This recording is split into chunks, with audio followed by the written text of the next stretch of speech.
Hi everyone, welcome to back benchers physics. अगर आप ये वीडियो देख रहे हैं इसका मतलब ये है कि आपके बोर्ड एग्जाम्स फरवरी में है एंड अब बस एक महीना रह गया है। बहुत प्रेशर हो रहा होगा, है ना। बहुत एंजाइटी, बहुत स्ट्रेस हो रहा होगा कि अभी तक सिलेबस कंप्लीट नहीं हुआ है। सिलेबस कंप्लीट हो गया है तो प्रिपरेशन, रिवीजन स्टार्ट नहीं करी है। रिवीजन स्टार्ट हो गई तो सैम्पल पेपर्स सॉल्व नहीं हो रहे, टाइमिंग सही नहीं बैठ रही है। बहुत सारी कंफ्यूजन चल रही है, ऊपर से घर वालों का प्रेशर, दोस्तों का प्रेशर, है ना, हर चीज का प्रेशर। तो इस सिचुएशन में काम होके कैसे पढ़ाई को कंटिन्यू करें, आज उसी पे ही बात करेंगे। एंड आज की इस वीडियो में मैं आपको पूरा एक रोड मैप देने वाली हूँ कि जनवरी में आपकी सही स्ट्रैटेजी क्या होनी चाहिए। एंड ट्रस्ट मी, अगर आप वीडियो को कंसिस्टेंटली फॉलो करोगे एंड जो भी मैं बता रही हूँ उसको इम्प्लीमेंट करोगे तो आप बहुत अच्छा स्कोर कर पाओगे अपने बोर्ड एग्जाम्स में। तो सबसे पहले चैनल सब्सक्राइब कर दो एंड वीडियो को लाइक कर दो एंड वीडियो को एंड तक जरूर देखना है। सबसे पहले रियलिटी चेक लेना बहुत ज्यादा जरूरी है। खुद से एक क्वेश्चन करो कि कितना सिलेबस कंप्लीट हो गया है, 70%, 30%, 50% या अभी तक स्टार्ट भी नहीं किया है। एंड ऑनेस्ट आंसर देना। अगर आपने एक चैप्टर को ऊपर ऊपर से पढ़ लिया तो इसका मतलब ये नहीं है कि वो चैप्टर कंप्लीट हो गया है। तो ऑनेस्ट आंसर दो खुद को, कि क्योंकि जब तक आप रियलिटी चेक नहीं लोगे, खुद को ऑनेस्ट आंसर नहीं दोगे कि कितना सिलेबस रह रहा है, कितना हो गया है, सैम्पल पेपर अभी तक टच भी नहीं करे हैं या कर लिए हैं तो वो सॉल्व नहीं हो पा रहे हैं 3 घंटे में, तब तक आप आगे की स्ट्रैटेजी, आगे का प्लान नहीं बना पाओगे। तो असेसमेंट, खुद का असेसमेंट करना बहुत ज्यादा जरूरी है। इसलिए assessment of current preparation level, की आपकी अभी तक कितनी प्रिपरेशन है। अगर 3 घंटे का पेपर आपको दे दे तो आप कितनी देर में उसको सॉल्व कर लेते हो। अगर नहीं कर पाते हो तो कौन से सब्जेक्ट्स आपके स्ट्रॉन्ग हैं, कौन से चैप्टर्स आपके स्ट्रॉन्ग है, कौन से टॉपिक्स आपके वीक हैं जिन पे आपको और काम करना है। तो ये जानना बहुत ज्यादा जरूरी है। गोल्स सेट करना बहुत ज्यादा जरूरी है, बट रियलिस्टिक गोल्स। ऐसा नहीं करना है कि हाँ एक महीना रह रहा है पूरा सिलेबस कंप्लीट हो जाएगा, कुछ नहीं पढ़ने पे भी सिलेबस खुद से तो कंप्लीट नहीं होगा, आपको पढ़ना पड़ेगा। तो बहुत अच्छे से अपने गोल सेट करो। एंड गोल्स कैसे सेट करने हैं, one concept at a time, one topic at a time, कि हाँ आज एक दिन में ये वाला चैप्टर कंप्लीट करना है, नेक्स्ट डे में ये वाला चैप्टर कंप्लीट करना है। ऐसा मत सोचो कि एक दिन में पूरी की पूरी फिजिक्स की बुक कंप्लीट हो जाएगी या एक हफ्ते में कंप्लीट हो जाएगी। रियलिस्टिक गोल्स लो, डेल्यूलू में मत जियो। ऑलराइट। उसके बाद अवॉइड कंपैरिजन विद अदर्स। मेरे फ्रेंड ने उतना पढ़ लिया, उसने इतना पढ़ लिया, उसके इतने मार्क्स आ रहे हैं, ये सब छोड़ दो। कंपेयर करके कुछ नहीं मिलेगा। एंड खुद से ही कंपटीशन है आपका, कि अगर आपने आज एक चैप्टर खत्म करा है, एक चैप्टर में आपको प्रॉब्लम हो रही है तो कल उस चैप्टर में, उस टॉपिक में प्रॉब्लम नहीं होनी चाहिए। तो खुद से कंपैरिजन करो कि आपने एक हफ्ते पहले आपका क्या स्कोर आ रहा था, अब क्या स्कोर आ रहा है। किसी और से कंपैरिजन बिल्कुल भी नहीं करना है। अब वो वाला टाइम नहीं है, अब बहुत, बस एक महीना बचा है। अगर अभी आप पैनिक हो गए तो कैसे कर पाओगे बोर्ड के एग्जाम तक। ये जनवरी का टाइम है ना, इसको बहुत बहुत अच्छे से यूटिलाइज करना है। तो ये हर वीक का प्लानिंग है कि फर्स्ट वीक ऑफ जनवरी, जो अभी ये वीक चल रहा है, इसमें आपको यही स्ट्रैटेजी अपनानी है कि जो भी सिलेबस पेंडिंग है उसको कंप्लीट करना है। फिजिक्स के एग्जाम में अगर 1-2 दिन की छुट्टी है तो उसमें सिलेबस कंप्लीट नहीं करना है, ठीक है, उसमें कोई रिवीजन करनी है। तो अभी फर्स्ट वीक में अपना सिलेबस कंप्लीट करो। स्टार्ट करो जो हाई वेटेज चैप्टर्स है। ऑल्टरनेटिंग करंट अगर इतनी वेटेज का नहीं आ रहा है तो अभी उसको मत करो, ठीक है। अगर आपका सेमीकंडक्टर कंप्लीट नहीं हुआ है तो पहले सेमीकंडक्टर्स को खत्म करो। तो फर्स्ट वीक में आप प्लीज जो भी आपका सिलेबस कंप्लीट नहीं हुआ है उसको कंप्लीट करने की ट्राई करो। नेक्स्ट, जब आपका सिलेबस कंप्लीट हो जाएगा तो सेकेंड वीक में रिवीजन राउंड 1 स्टार्ट करना है। अपना एक टाइम टेबल बनाओ, जिस टाइम आप पढ़ते हो पूरे वीक उसी टाइम में ही पढ़ना है। ऐसा नहीं करना है कि अभी एक दिन में पढ़ लिए, एक दिन रात में पढ़ लिए। जो टाइम आप पढ़ रहे हो, जिसमें आप कंफर्टेबल हो, या तो सुबह जल्दी उठ के पढ़ रहे हो या रात में लेट तक पढ़ रहे हो, that is completely up to you. तो वो करना है आपको। आप अपना जो सिलेबस है उसका प्रिंट आउट निकलवाओ एंड देखो कि हाई वेटेज चैप्टर्स कौन से हैं। जो हाई वेटेज चैप्टर्स है वहीं से स्टार्ट करो रिवाइज करना, ठीक है। सबसे पहले रिवीजन भी कैसे करते हैं, सबसे पहले उसकी इंपॉर्टेंट डेरिवेशंस देखो, डेफिनेशंस देखो इंपॉर्टेंट, ठीक है। जो इंपॉर्टेंट क्वेश्चंस है, कॉन्सेप्चुअल क्वेश्चंस जो रिपीट होते हैं हर बार, वो पढ़ो, राइट। उसके बाद वीक नंबर 3 में रिवीजन राउंड 2 स्टार्ट करना है। इसमें आपको जो आपके टॉपिक्स रह गए हैं, ठीक है, जो कम वेटेज के चैप्टर्स है, वो कंप्लीट करना है। एक भी चैप्टर, एक भी टॉपिक छोड़ना नहीं है। ऐसा मत सोचो ये 2 नंबर का आ रहा है, 3 नंबर का आ रहा है तो इसे छोड़ दो, नहीं, क्यों छोड़ना है, वो भी तो इंपॉर्टेंट है ना। 70 मार्क्स ऐसे तो नहीं बनते, उनको इंक्लूड करके ही बनते हैं 70 आउट ऑफ 70। तो कोई भी चैप्टर, कोई भी टॉपिक छोड़ना नहीं है। जो ये वीक थर्ड होगा जिसमें आप रिवीजन राउंड 2 स्टार्ट करोगे, उसके अंदर आपको जो ये कम वेटेज वाले चैप्टर्स है उनको रिवाइज करना है, ठीक है, along with the numericals. Numericals तो साथ साथ चलते ही रहने चाहिए। उसके बाद वीक नंबर 4 में जब तक आप पहुंचोगे तो आपका सिलेबस कंप्लीट हो गया होगा, आपने एक बार रिवीजन कर ली होगी, है ना। आपने जो लेस वेटेज वाले चैप्टर्स है उनको रिवाइज कर लिया होगा। तो वीक नंबर 4 में अब बचेंगे PYQs and sample papers. Daily का एक सैम्पल पेपर करना है, कम से कम नहीं तो एक सब्जेक्ट के 10 से 15 सैम्पल पेपर्स आपको करने ही चाहिए। कोई भी एक बुक ले लो, ओसवाल के सैम्पल पेपर्स ले लो या फिर यू लाइक के सैम्पल पेपर्स ले लो। तो सैम्पल पेपर्स करना तो बहुत ज्यादा जरूरी है एंड पीवाईक्यूज तो उससे भी ज्यादा जरूरी है। तो वीक नंबर 4 में आपको बस ये करना है कि आपको सैम्पल पेपर एंड पीवाईक्यूज करने हैं। एंड सैम्पल पेपर्स भी कैसे करने हैं, टाइमर लगा के, 3 घंटे का टाइमर लगा के करने हैं, उसको एनालाइज करना है। अभी उसकी बात आगे करेंगे। तो ये पूरा आपका जनवरी का जो है प्लान होना चाहिए, ऐसे ही करना है, ऐसे ही करोगे, मैंने भी ऐसे ही किया था, तो बहुत अच्छे मार्क्स आएंगे। ठीक है, अब आगे देखते हैं क्या है। इसके बाद डेली शेड्यूल। डेली शेड्यूल मतलब डेली के छोटे छोटे टारगेट्स आपको रखने हैं कि एक दिन में एक चैप्टर कंप्लीट करना है या ये वाला टॉपिक कंप्लीट करना है ना। बहुत हवा में बातें नहीं करनी है कि एक दिन में 3 चैप्टर निपटाने हैं, नहीं। फिक्स्ड आवर्स रखो अपने, फिजिक्स के लिए 3 घंटे, 3 से 4 घंटे रखो, केमिस्ट्री के लिए 3 से 4 घंटे, मैथ्स के लिए 5 से 6 घंटे। ऐसे अपना टाइम को डिस्ट्रीब्यूट करो हर सब्जेक्ट में। जो इंपॉर्टेंट टॉपिक्स है पहले उनको कवर करो, राइट। तो ये डेली शेड्यूल में आपको करना है कि आइडियल स्टडी आवर्स लेने हैं कि हाँ ठीक है, मैं सिर्फ 8 से 9 घंटे ही बैठ के पढ़ सकती हूँ या पढ़ सकता हूँ। 18-18 घंटे पढ़ना ये रियलिस्टिक नहीं है ना। आप एक दिन तो पढ़ पाओगे बट अगले दिन फिर उतनी एफिशिएंसी नहीं आएगी।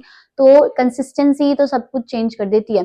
Time blocking for different subjects, her subject को इंक्लूड करो, इंग्लिश भी इंक्लूड करो, फिजिकल एजुकेशन भी इंक्लूड करो, और कोई ऑप्शनल सब्जेक्ट है तो वो भी इंक्लूड करो। कोई भी सब्जेक्ट को छोड़ना नहीं है। ठीक है, when to study difficult versus easy subjects, मतलब ये भी करना है कि जो इजी लगता है आपको उसको आप बाद में करो। ठीक है, पहले डिफिकल्ट सब्जेक्ट को करो। अगर आपको केमिस्ट्री टफ लग रही है तो सबसे पहले अगर आप पढ़ने बैठे हो तो केमिस्ट्री को निपटा दो। ठीक है, फिर इजी इजी बच जाएगा, वो जल्दी जल्दी हो जाएगा। इसलिए पहले डिफिकल्ट सब्जेक्ट्स को पहले रखो। एंड ब्रेक मैनेजमेंट, छोटे छोटे ब्रेक्स भी लेने हैं, है ना। 10-15 मिनट्स के ब्रेक्स लो, उसके बाद 2-3 घंटे पढ़ाई करो, फिर ब्रेक लो, फिर पढ़ाई करो। ऐसे ही चलता रहेगा बस बोर्ड एग्जाम तक। अब स्मार्ट स्टडी टेक्निक्स अपनानी है ना। बोरिंग स्टडी टेक्निक्स नहीं करनी है कि एक चैप्टर को आप 5 घंटे देखे ही जा रहे हो एंड कुछ दिमाग में बैठ नहीं रहा है। तो एक्टिव रिकॉलिंग से पढ़ाई ज्यादा एफिशिएंट होती है एंड ज्यादा प्रोडक्टिविटी आती है। इसका मतलब क्या है कि आपने एक कॉन्सेप्ट पढ़ लिया, ठीक है, अब आप खुद से ही क्वेश्चन करो कि उसमें क्या था। उसको बुक को बंद कर दो, है ना, एक खाली पेज ले लो एंड लिखो कि उसमें क्या पढ़ा आपने, उसके इंपॉर्टेंट कीवर्ड्स क्या थे या डेफिनेशन क्या थी। अगर आपने एक टॉपिक पढ़ा है, डेरिवेशन क्या थी, उसको करके देखो, 3-4 बार करके देखो, तो वो बहुत लंबे टाइम तक दिमाग में बैठेगा। एंड ट्रस्ट मी, अब तो बिल्कुल टाइम नहीं है, तो बोर्ड एग्जाम तक वो रहेगा दिमाग में। तो आपको बस लास्ट मिनट रिवीजन की जरूरत पड़ेगी उसको रिकॉल करने के लिए। तो स्मार्ट स्टडी टेक्निक से पढ़ो, एक्टिव रिकॉल करो, है ना।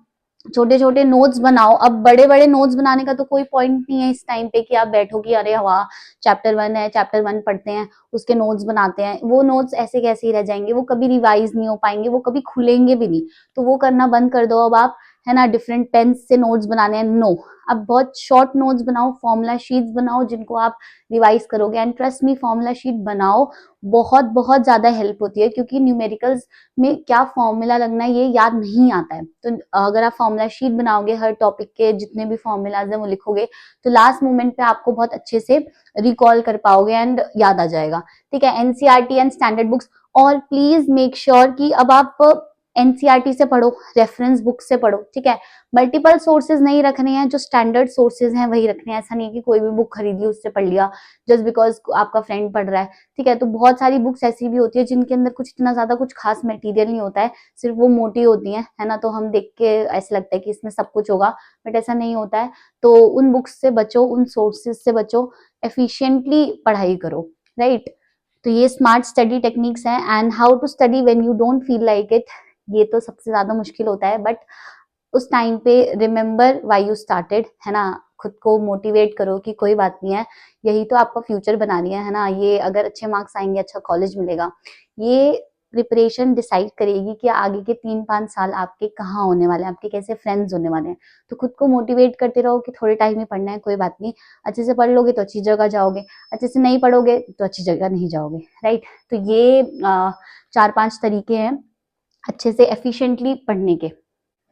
Previous year papers and sample papers ये वीक 4 में आपको करना है है ना। वीक 4 के बाद आपको फेब्रुअरी में भी जितना भी टाइम है आपको पीवाईक्यूज एंड सैम्पल पेपर्स ही करने हैं। तो एटलीस्ट एक सब्जेक्ट के 10 to 15 सैम्पल पेपर्स आप सॉल्व करो।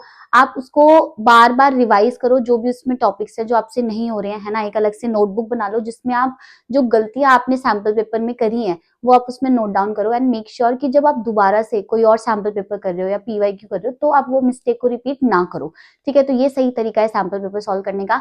ऑल्सो 3 आवर्स का टाइमर लगा के करो, है ना। आप अभी नहीं हो पाएगा, अगर अभी नहीं हो रहा है 3 घंटे में पेपर 33 क्वेश्चंस नहीं हो रहे हैं, मान लो आप सेक्शन सी तक ही आ पाए हो या सेक्शन डी तक ही आ पाए हो, इनकम्प्लीट रह जा रहा है ना। बट अगर आप देखोगे तो 1 2 3 सैम्पल पेपर्स के बाद आप 3 घंटे में पूरा पेपर अटेम्प्ट कर पाओगे, ठीक है। डिफरेंट स्ट्रैटेजी रखो, पहले कौन सा सेक्शन करना है, पहले कौन सा करना है, एंड आंसर राइटिंग पे बहुत ज्यादा ध्यान दो। जितने वर्ड लिमिट होती है उस सेक्शन की 3 मार्क्स है, 3 मार्कर है, तो उसके अंदर सिर्फ एक लाइन में आंसर नहीं लिखना है, उसको डिटेल आंसर चाहिए होता है 3 मार्क्स के लिए, है ना। तो आंसर राइटिंग पे I will make another video जिसमें पूरा डिटेल बताऊंगी कि कैसे आंसर राइटिंग करनी है। सो ये बहुत ज्यादा जरूरी है। एनालाइजिंग मिस्टेक्स एंड पैटर्न्स, जो भी आप मिस्टेक कर रहे हो सैम्पल पेपर में उसको एनालाइज करना बहुत ज्यादा जरूरी है। देखो अगर आप सिर्फ वो क्वेश्चन सॉल्व कर लोगे सैम्पल पेपर में से जो आपको आते हैं तो क्या पॉइंट है सैम्पल पेपर सॉल्व करने का, है ना।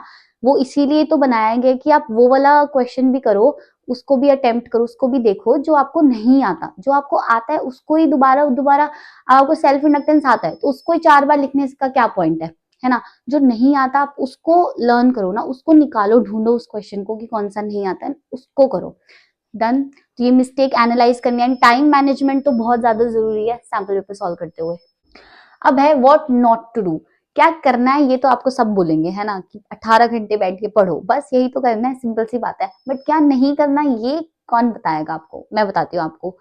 1 महीना रह रहा है ना, जब तक आपके बोर्ड एग्जाम्स नहीं खत्म हो जाते हैं, तो आपको क्या क्या चीजें नहीं करनी है। सबसे पहली चीज है कि आपको कंपेयर नहीं करना है किसी और से। मैंने अभी आपको बताया किसका कितना सिलेबस हो गया है, उसके कितने मार्क्स आए थे प्री बोर्ड्स में, कुछ भी नहीं देखना है आपको। आपको आपका कंपैरिजन खुद से है, आप 1 हफ्ते पहले जिस पोजीशन पे थे आप नेक्स्ट वीक उससे बेटर होने चाहिए हो, ठीक है। तो ये ही होता है ग्रोथ होना, एंड कंपेयर नहीं करना है अपने फ्रेंड से। अभी तो मैं बोलूंगी कि थोड़ा बातचीत भी कम कर दो, है ना, एंड फोन वोन थोड़ा साइड पे रख दो, रील्स बाद में भी दिख जाएंगी, तो अभी थोड़ा सा कम डिस्ट्रैक्टेड रहो। फोन्स लिमिटेड टाइम के लिए यूज करो या फिर यूज ही मत करो अभी 1 2 महीने तो।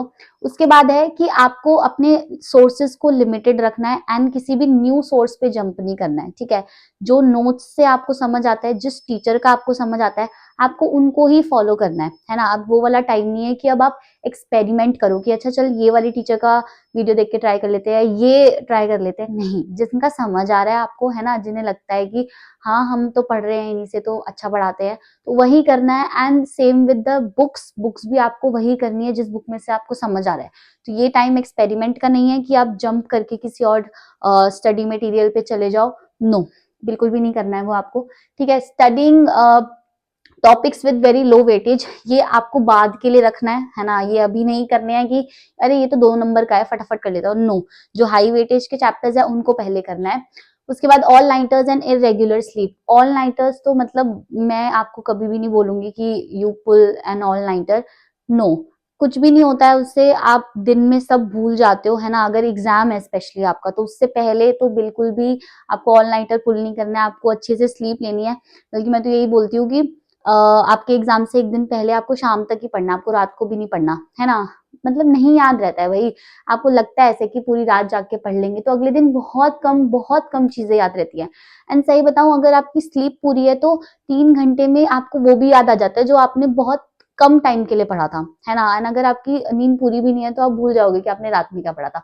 तो अपनी हेल्थ का ध्यान बिल्कुल रखना है। And social media and phone distraction ये थोड़े से कम कर दो। अभी 2 महीने बाद फोन चला लेना, आपके पास बहुत टाइम होगा रील स्क्रॉल करने का।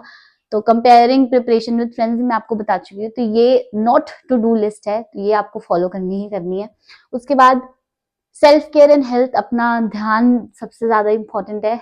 ये एग्जाम तो आते जाते रहते हैं, हाँ ठीक है बोर्ड का एग्जाम है, बार बार नहीं आता, बट स्टिल अपनी हेल्थ का ध्यान रखना है, अच्छे से खाना खाना है, ज्यादा एंजाइटी ज्यादा एंशियस नहीं होना है, अच्छे से स्लीप पूरी करो, अच्छे से खाओ, healthy diet low, and exercise वगैरह करते रहो। सो यही सब चीजें हैं। उसके बाद okay, so the only way to finish is to start. अगर आप स्टार्ट ही नहीं करोगे तो आप एंड तक कैसे पहुंचोगे, है ना? तो एग्जाम है, इसको एग्जाम की तरह ही लो। It is a part of your life, not your entire life. So all the best and बहुत अच्छे से प्रिपरेशन करो, अच्छे से अच्छे अच्छे मार्क्स लेके आओ एंड अपनी हेल्थ का ध्यान रखना है। मिलते हैं नेक्स्ट वीडियो में। So thank you.